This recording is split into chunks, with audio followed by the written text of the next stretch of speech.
Hello guys, we will examine the concrete house project with you today. Do not forget to subscribe to my channel. Let's move on to the video. The project exposes the soft side of the concrete monolith, guiding viewers through an open family home full of natural light, mid-century furniture, art, and lush indoor greenery.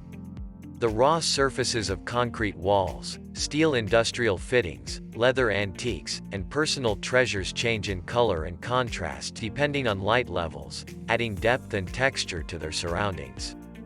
Concrete House is the first building in the world to be built of advanced fiber-reinforced concrete, a durable anti-cracking material developed by Cemex and tested for thermal and structural properties by the University of Zurich.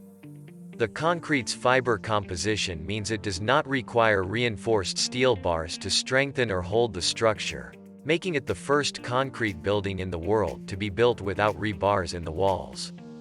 Concrete House was designed by Raw Architecture Workshop for Adrian and Megan Corrigal and their young family. A lover of concrete since his youth spent skating around Glasgow car parks, Adrian was also influenced by brutalist icons such as the Barbican, the National Theatre, and architect Louis Kahn's use of light to draw occupants through spaces.